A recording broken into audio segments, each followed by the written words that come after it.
Hey everybody, this is Perch, and I'm just not sure exactly where to begin with this interview here on Hollywood Reporter. So Jim Lee, Daniel Cherry did this interview about rebuilding DC, and it says it was in the Hollywood Reporter, and the two of them are kind of being interviewed now. This is one of those where enough odd things were said during this interview that you start to wonder things like, when was this interview done? Was this interview done months ago? Is it modern? Is it recent? You also start to wonder, has Jim Lee and Daniel Cherry maybe been on vacation for several months and not been talking to anybody in their own company? There's a lot of weirdness here, and almost right out the gate in this article, you get to a kind of moment where, if you're paying any attention to what's going on in comics and the comics that are coming out, I'm not even talking about behind the scenes stuff. I'm talking about literally counting the comics that are being produced. It gets weird. So let me just read you this subhead. Chief Creative Officer Jim Lee and Senior VP and General Manager Daniel Cherry III.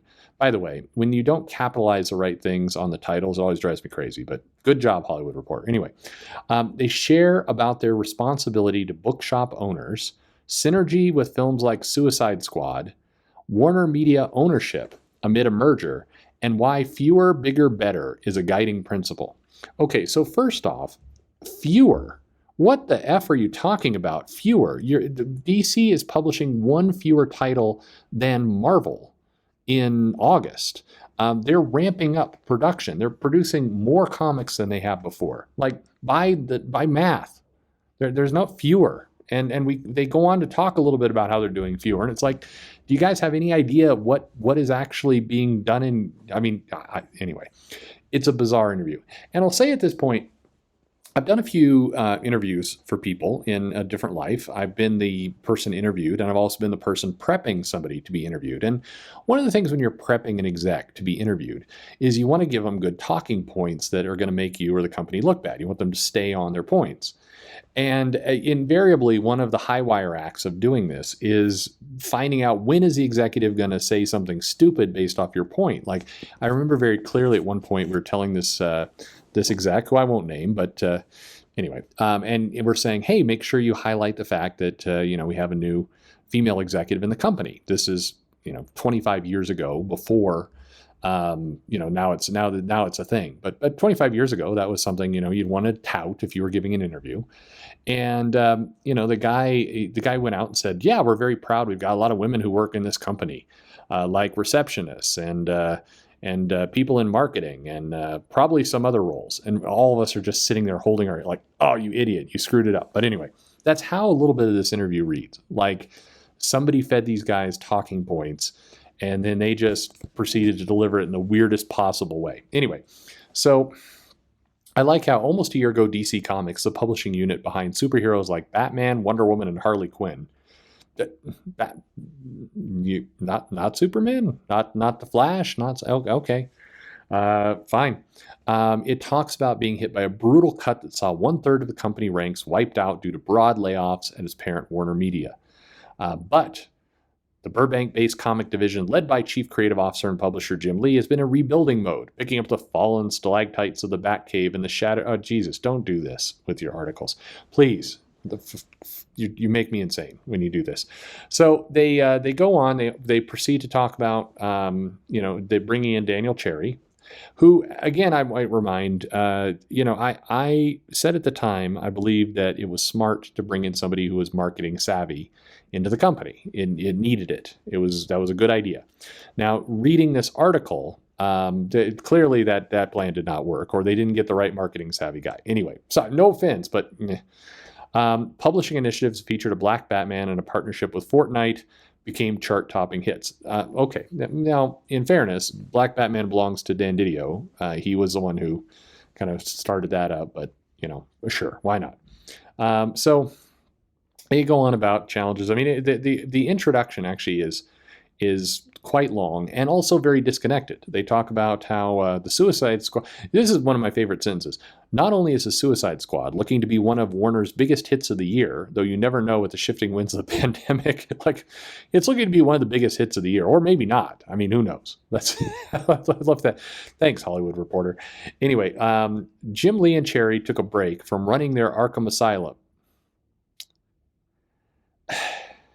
Okay. The duo were upbeat and hopeful as they buzzed about interdivisional synergy, pointing to a Suicide Squad story that promoted reading DC Comics and comic retailers.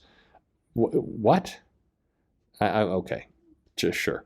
And they're talking about fandom and everything else. Anyway, through this article, there's just pieces in this that you can't read this and not think, are these guys plugged into the company at this point? Because they talk about restructuring, they talk about kind of some of the changes that they made, they talk about changes that were made that do not actually reflect the company that they're talking about. And then Cherry goes in we talk a lot about the 4 R's. By the way, whenever anyone talks about the 4 letters of anything or the 3 letters of anything, you know it's garbage that's about to happen. Maybe the 4 R's are apparently reach, relevance, responsibility, and revenue. And then he's quick to point out, we talk about revenue, it's not just to DC. It means to the comic book shops, the creators, and the folks that help build this industry. And that's a nice thought. I don't know that is kind of what you hear coming out of DC right now, where rates are very low, but sure, why not? We're sharing the revenue. I mean, all right. He talks about being relevant to fans, and it's a lot of Cherry's comment here is a lot of kind of buzzwords. This is probably where it feels like this is somebody's notes that were handed to him. He talked about being fan first. We do listen. We also listen not just on the core, but the casual fan, and we want to have the product meet them both. I mean, all right. He talks about reaching comic shop owners. He talks about mobile digital. He kind of lays out like, hey, we're doing everything for everyone, all the time. And then the Hollywood Reporter comes in, what do you make of those rumors say higher-ups want to get rid of publishing or they just don't get it? And Lee's like, no, that's ridiculous, which, again, I also agree is ridiculous. And if you look at the comics that are being vomited out of the company right now, it's ridiculous. However, he chooses to respond to it saying that occasionally you'll run across an article or tweet and I have to bite my tongue and not jump into the conversations. But Jim, that's what you shouldn't be jumping into every conversation, but maybe rather than doing a Hollywood Reporter article in August of 2021, you could have, made some statements back in September of last year or November or January saying we are committed to publishing. Like you don't have to go in there and like have a Twitter thread with, Rich Johnston, but you could say we are committed to publishing. Like you could, you're actually, your job kind of is to jump into conversations and set the record straight. That's kind of what your job is. Anyway, having publishing is vital to the future. Great. I agree. Fine. He says it's our mission. It's mission 1 for us to make sure the universe we create and champion is reflected of the fan base that loves our characters. So yes, it is a cornerstone of everything we do, meaning publishing. And Daniel Cherry said that is literally a statement in our documents. What documents? I mean, the documents. The documents, dumbass. That's a document. So he talks about then globalization and shipping things to other places. Sounds great. Huge opportunity. Daniel Cherry talks about the future of print. And I like this. This is, again, these statements that really say nothing. Without getting into the breakdown of the numbers, I could say the majority of this industry in the West is physical periodicals and the books in the direct market beyond the direct market. It's a vibrant business to be had there. That is and will always be a big part of our business. And the community extends digitally, and people who go to those shops do engage digitally. And digital extension is also something we're excited by. And they talk about how basically we're going to do all of it. Now, they don't explain kind of what they're going to do, but it's fine. They're doing it all.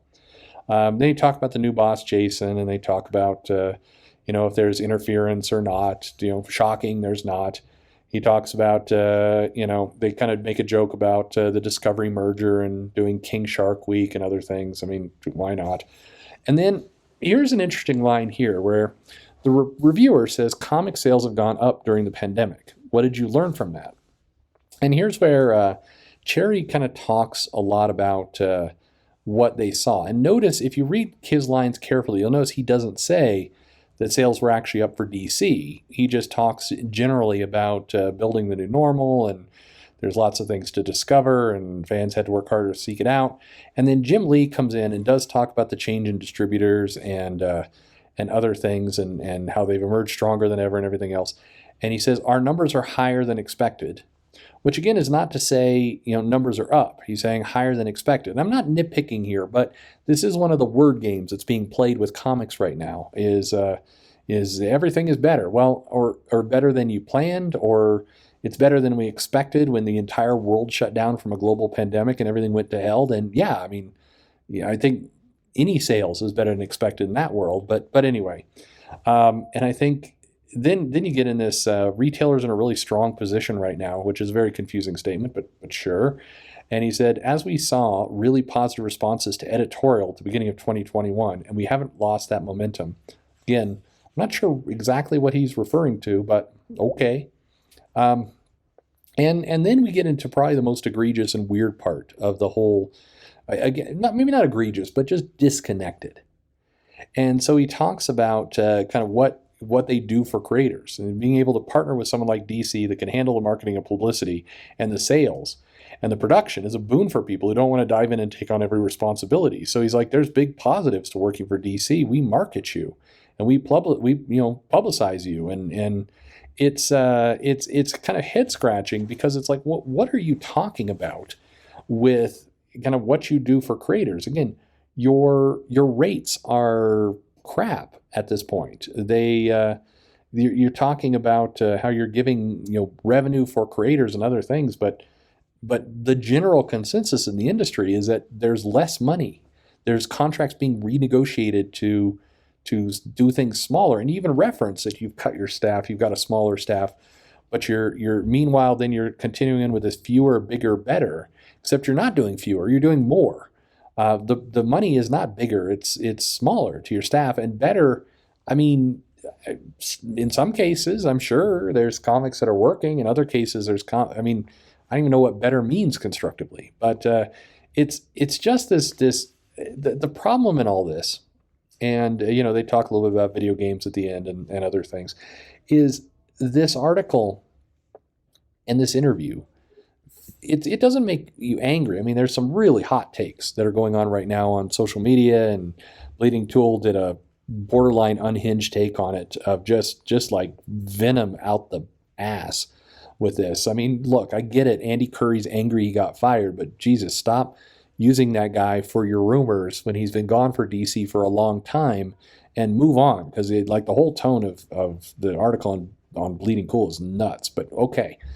The problem with this is not that makes you angry. The problem is that it seems ridiculously disconnected from any kind of reality. That's the problem. It's a very bizarre take across the board. It's like two people who have almost no connection to the business. It's not just like that. It is that, doing an interview about the business where everything is platitudes. And if the goal was to inspire people that you're rebounding the company, I'm going to tell you from a PR standpoint, it doesn't do that. It just puts out a bunch of vague comments, this fewer, bigger, better. I mean, sure. I mean, why not say stronger, mightier, last longer, harder, can do it all night. Whatever. I mean, throw whatever you want in there. It doesn't really matter. I don't know. It's a bizarre article. DC, I mean, again, 1 year ago, a little bit less than a year ago, I was talking about how, hey, we need to let it play out, see how Cherry does, see how Jim Lee does. Now's the time to kind of take the bull by the horns. They took the bold step of getting to a new distributor, putting the future in their own hands, really pushing things forward. When you read stuff like this, it's like, I mean, okay, the creator that did your big event less than a year ago, Snyder, just announced a deal with a different company where he said he could bring his creative vision fully to bear. Not with you, but with Amazon. You've got a number of different talents who have left the company saying nobody will call them back. That they worked and they had a pitch and they went 6 months without hearing anything, and finally they just wandered away. So what are you doing? Again, what in the world are you doing? I don't know. There you go. There's the take. Come on, just come on.